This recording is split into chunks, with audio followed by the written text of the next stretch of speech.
Bonjour et bienvenue sur Bobine sans fil. Aujourd'hui, nous accueillons Thibaut Deschances. Bonjour Thibaut. Bonjour. Pourriez-vous vous présenter en quelques mots, s'il vous plaît? Ok, alors du coup, je m'appelle Thibaut, je suis intervenant cinéma, c'est-à-dire que je vais dans des établissements scolaires pour faire des ateliers autour du cinéma et de l'image animée. Je travaille avec le Festival Plein la Bobine depuis plusieurs années maintenant, et du coup, en fait, enfin, je fais de l'éducation aux images, mais je fais pas du tout que ça, parce que je fais aussi de la vidéo pour des professionnels. Et je fais aussi de la photo, notamment de la photo de concert. Voilà. D'accord. Ça fait combien de temps que vous êtes à plein la bobine du coup? Que je travaille avec le Festival Plein la Bobine, ça fait, je crois que c'est ma sixième ou septième année, si je me trompe pas. Ça fait longtemps. En fait, j'ai eu plein de métiers et de postes différents avec le festival. La première année, il me semble que c'était 2018, je crois, ou 2019. La première année, j'étais en service civique. Et donc j'étais bénévole en fait pour animer des ateliers. Après, je suis revenu en tant que stagiaire. Puis j'ai été salarié du festival pendant l'année du Covid. Et depuis, je suis intervenant avec le festival. Donc en fait, j'ai des classes à projet pour le festival pendant l'année. Par exemple, comme vous avez été une classe à projet où vous avez avec Alexis fait des entraînements en fait sur l'année pour ce moment précis. Moi j'ai des classes pareilles. D'ailleurs, par exemple, demain j'ai une classe plateau télé comme vous, mais pas vous. Et aussi d'autres classes à projet, comme par exemple des classes pour faire des bandes annonces, une classe leçon de cinéma. Donc la leçon de cinéma, c'est des enfants qui doivent apprendre à animer un atelier. Donc on fait d'abord un atelier sur l'année ensemble, et après en fait ils doivent eux-mêmes retransmettre. Voilà, des choses comme ça. Très bien.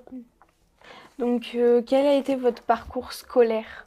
Mon parcours scolaire, j'ai fait un bac littéraire. Suite à ça, je suis parti en licence information communication, Infocom. J'ai fait 4 ans de licence. J'ai fait licence 1, licence 2, licence 3 une première fois que j'ai loupé, licence 3 une deuxième fois que j'ai reloupé. Du coup, je suis parti ensuite en art du spectacle pendant une année. Et là, à ce moment-là, j'ai fait 5 ans, enfin 5 ans d'études entre guillemets parce que j'étais un peu démissionnaire. Mais du coup, mes amis avaient un master et moi, j'avais pas de licence. Et du coup, je me suis dit bon, peut-être que les études, c'est pas trop l'endroit ou enfin la direction que j'arrive à prendre. Et c'est à peu près dans cette période-là, on va dire à 2, 3 ans près, que j'ai découvert le festival et que j'ai découvert quelque chose qui me plaisait au niveau de la transmission, au niveau de la vidéo, tout ça. Et où du coup j'ai poussé dans cette direction-là. Voilà. Mais j'ai pas fait, par exemple, d'études de cinéma ou d'études de médiation culturelle ou artistique, des choses comme ça. Il y a normalement, pour faire le métier que je fais actuellement, il faudrait, enfin, en tout cas, il y a des formations qui sont proposées, diverses. Moi, ça n'a pas du tout été mon cas. J'ai été autodidacte, en fait, j'ai appris par moi-même là-dessus. Et surtout, j'ai eu beaucoup de chance parce que j'ai rencontré des gens, bah, notamment au Festival Plein la Bobine, qui m'ont donné ma chance en fait, qui ont vu que j'avais un intérêt pour tout ça et qui m'ont dit, eh ben, tu peux faire ça avec nous, on va t'apprendre, on va te montrer, et ensuite tu le feras tout seul. Voilà. Et qu'est-ce qui vous a donné envie de faire cette activité? J'ai toujours apprécié la vidéo, même avant, il y a longtemps, j'avais toujours envie de faire de la vidéo. En fait, je l'en faisais très peu, d'ailleurs au final, mais j'avais un petit appareil photo très basique qui me permettait de faire des petites choses. J'avais j'avais des envies de clips musicaux, de choses comme ça. En fait, à la base, c'est vraiment la musique, mon truc. Je suis très mélomane. Et au final, ça a divergé vers la vidéo parce que j'y ai vu des possibilités. En fait, déjà, il y avait des choses qui me plaisaient de base. Et en fait, j'ai eu la possibilité de pouvoir en vivre, en fait. Donc, ça m'a aussi renforcé mon intérêt pour ça parce que je me voyais pas avoir un- un métier plus conventionnel, entre guillemets. Voilà. Donc, comment vous êtes arrivé au festival Plain-la-Bobine? Et ben, du coup, comme je te disais tout à l'heure, c'est vraiment petit à petit. En fait, à la base, il y avait en fait, j'étais en service civique dans une association qui s'appelle Unicité. C'est une association qui fait des missions de service civique par groupement en fait de service civique. Normalement, vous voyez le service civique, on est dans une association quelque chose, mais on est un, deux, allez trois max service civique. Là, c'était vraiment une asso où on était des groupes de 15, 20 services civiques et où en fait on avait une mission. Notre mission, nous, donc moi j'étais en mission cinéma et citoyenneté. Donc notre objectif, c'était d'animer des ciné-débats. Donc de faire des projections de films et des jeux, des activités en lien avec ces films-là dans des établissements scolaires. Nous, c'était plutôt sur du temps extrascolaire, mais c'était pas, enfin, c'était pas uniquement ça. Et donc du coup, ça a été aussi un premier pas vers Plain-la-Bobine, tout ça. En fait, ce service civique-là, donc c'était 6 mois où du coup on faisait ça, on contactait les établissements, on allait les voir, on faisait des projections de films et on en parlait après. Et en fait, il y avait la possibilité de faire un bénévolat. On avait le choix, pardon, on avait le choix entre trois bénévolats. En fait, on avait le choix entre le Festival du court-métrage, un truc en lien avec Clermont Capitale de la Culture, et le Festival Plain-la-Bobine. Et moi, très sincèrement, j'avais choisi le Festival Plain-la-Bobine à la base parce que c'était à la Bourboule. Enfin, ça se passe toujours à la Bourboule, mais parce qu'on m'a parlé d'un festival qui se passait à la Bourboule, et je me suis dit que ce serait sympa d'avoir un peu de nature. J'ai pas été plus loin dans ma réflexion que ça à la base. Je me doutais pas à quel point cette décision, elle serait importante en fait dans la suite de mon parcours. Voilà. Et en fait, après, j'y arrive, je découvre ce festival, j'en tombe fou amoureux, probablement, et ensuite, je le lâche pas. Voilà. Pourquoi vous avez décidé de travailler avec les enfants? Comment vous y prenez-vous? Hmm. Ben, le jeune public, c'est intéressant parce qu'il y a le côté transmission en fait. J'ai beaucoup aimé ça. Ah si, un truc important en fait, c'est que j'ai appris à faire de la vidéo, de la photo, tout ça, par le biais des ateliers. Vu que j'étais en autodidacte, en fait, j'ai appris à me servir de l'appareil photo, d'une caméra, à faire plein de choses autour du monde de l'image. euh, Parce que j'avais des ateliers et donc une raison concrète de devoir transmettre ça. Pour transmettre, il fallait que je le connaisse à la base, et ce qui n'était pas le cas. Donc du coup, je l'apprenais pour ça. Et du coup, ben ça m'a permis enfin, le fait de transmettre m'a permis d'apprendre, on dirait. Après, le public, le fait que ce soit des enfants. Ben, j'aime bien travailler avec des enfants. J'ai été animateur aussi en périscolaire dans des écoles à Clermont. Euh, quand quand je vivais pas encore à 100% de mon activité comme c'est le cas actuellement, ben, je faisais du coup j'étais animateur périscolaire dans des écoles pour pouvoir avoir un salaire qui permettait de payer mon loyer et de manger quoi, en fait. Et est-ce que Voilà. vous avez trouvé ça difficile de travailler avec des enfants? Alors tous les publics ont leur spécificité et tous les publics sont faciles pour certaines choses et difficiles pour d'autres, je dirais. Euh, c'est vrai que moi, par exemple, je travaille surtout avec des collégiens, par exemple, et j'ai assez peu dans l'année de primaire ou de maternelle, quasiment jamais de lycéens. Mais ça, c'est parce que c'est les ateliers qu'on me propose et la bulle dans laquelle je suis au niveau travail. Mais par exemple, les ados, donc les ateliers avec des ados, c'est c'est compliqué si les ados sont pas motivés, par exemple. Ça peut arriver en fait. Des fois, on arrive dans une classe avec des enjeux elle m'embête cette mouche. Avec des enjeux qu'on apprend un peu sur le moment aussi. En fait, si les gens n'ont pas envie. Et l'adolescence, c'est une période qui est difficile pour ça parce que des fois, on se cherche, on n'est pas forcément bien dans son corps, donc on n'est pas forcément envie de tout ce qu'on nous propose. On a besoin d'être un peu dans le rejet aussi, c'est comme ça. Mais du coup, ça fait que c'est des ateliers où des fois on est un peu en train de ramer pour faire ce qu'on doit faire. Ça peut être quelque chose. Ou alors, par exemple, avec des tout petits, des fois, c'est parfois compliqué de se rendre compte de qu'est-ce qu'un maternel peut faire et qu'est-ce qu'un maternel ne peut pas faire. Et puis des fois, en fait, on va pas, on se casse pas les dents, mais on s'en rend compte un peu sur le moment de ah là peut-être que j'étais un peu ambitieux sur la motricité fine, sur des choses comme ça. Mais ça, en fait, des fois on fait des erreurs. En fait, c'est normal, on apprend, on se trompe, et en fait ensuite on apprend de ses erreurs, tout simplement. On comprend où était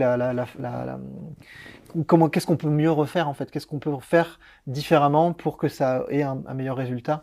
Et après, je suis rarement tout seul sur ces questions-là. Je peux demander à des gens du festival notamment, mais pas que, aussi à des collègues. Je pense à Alexis, par exemple, à qui je peux demander conseil aussi parfois sur des choses, sur comment est-ce que tu verrais les choses. On n'est pas forcément tout seul dans ce métier-là non plus.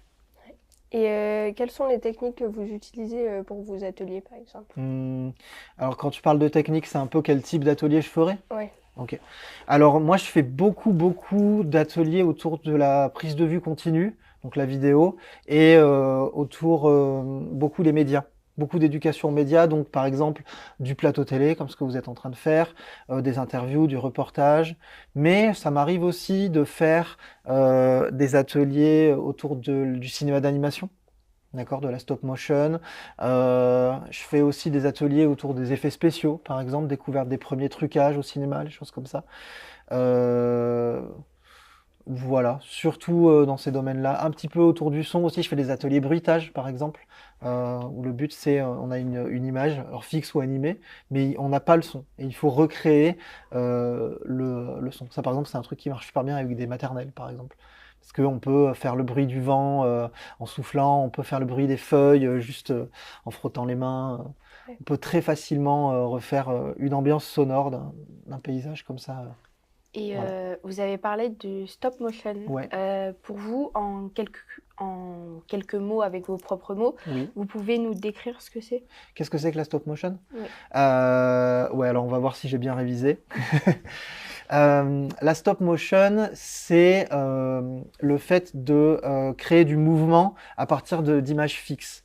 Donc en fait, on va prendre une succession de photos et entre chaque photo, on va faire bouger un petit peu un élément. D'accord? Et en fait, du coup, vu qu'on a pris que des photos et que en fait, l'élément qu'on a fait déplacer, par exemple, un bout de papier, on a pris les photos quand on n'avait pas notre main. Quand on passe très vite ces photos les unes à la suite des autres, on va avoir l'impression que cette chose-là bouge tout seul. Je ne sais pas si vous avez déjà fait du flipbook, par exemple. Je pense que vous connaissez, en fait, c'est quand on a un petit carnet en papier et on dessine un petit quelque chose sur chaque page. Et on va essayer de le faire déplacer un petit peu de chaque fois à chaque page. Et quand on vient passer très vite, c'est justement faire défiler les images, on a l'impression que notre dessin, il bouge tout seul, il prend vie. Ça, c'est un truc qui a mené à la stop motion. On fait la même chose, mais avec des caméras, avec des appareils photo. Du coup, quelle technique préférez-vous? Je pense pas qu'il y ait de techniques préférées parce qu'en fait, je suis content d'avoir plusieurs techniques différentes pour pouvoir. En fait, ce que j'apprécie particulièrement dans mon métier, c'est que les journées se ressemblent pas. Que évidemment il y a des choses qui vont se répéter d'année en année, mais que c'est rare que j'ai une semaine qui soit la même que la suivante ou que la précédente. Et donc, j'avoue que j'aime beaucoup avoir cette variété, en fait, pouvoir faire un jour de la stop motion, un jour des interviews, un jour de l'écriture pour un court métrage. J'apprécie que les journées se ressemblent pas. D'accord. Et est-ce que vous avez d'autres projets en cours ou des rêves à réaliser? Alors mes projets en cours, en ce moment, je suis en train de préparer une vidéo pour le festival Europavox. Je sais pas si vous voyez, si ouais.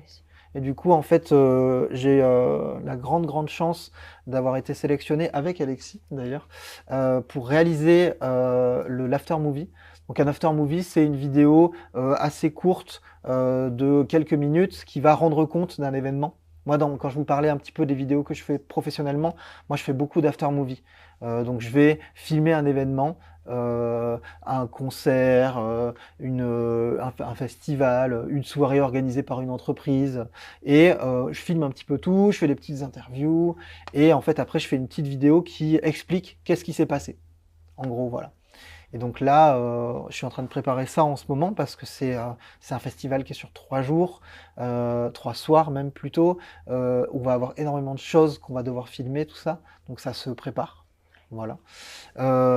Et après, ben, moi j'aimerais bien, si je devais avoir un rêve, peut-être que ça pourrait être faire du documentaire par exemple, trouver un sujet qui me plairait et en faire un documentaire, quelque chose de court, hein, quelque chose de 5-10 minutes peut-être, mais sur un sujet qui m'intéresserait. Sinon, c'est vrai que j'adore faire du clip. Et que là, j'ai pas fait de clip depuis longtemps et c'est vrai que j'ai l'impression d'avoir gagné plein de compétences ces dernières années et j'ai un peu envie de tout utiliser pour en faire un format. C'est un peu ce qui va se passer avec cet after movie justement, mais pourquoi pas continuer dans cette lancée-là en fait sur un projet qui serait personnel. Voilà.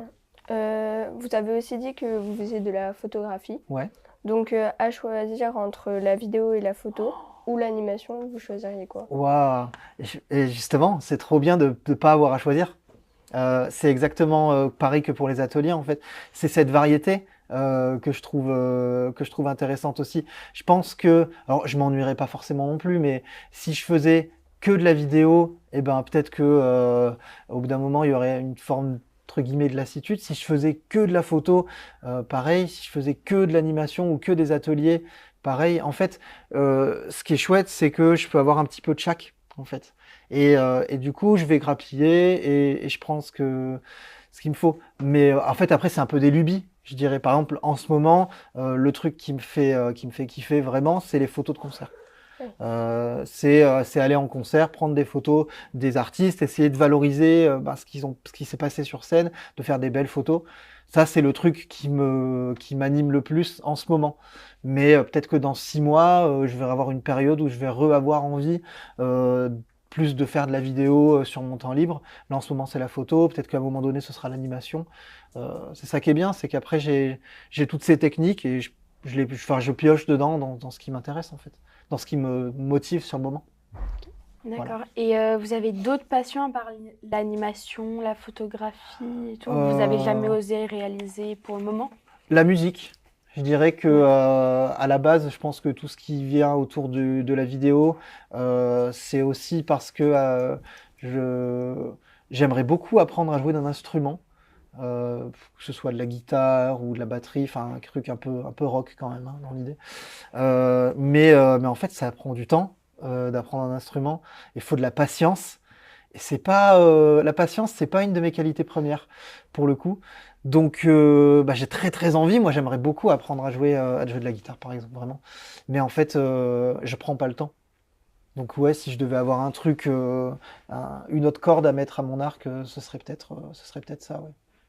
Merci d'avoir participé à l'émission Mhm. et d'avoir répondu à nos questions. Et ça sera tout pour aujourd'hui. Merci d'avoir regardé l'émission Bobine sans fil et à bientôt. Eh ben, merci Merci. beaucoup. C'était un vrai plaisir d'être interviewé par vous. Merci, vous avez géré. Bravo.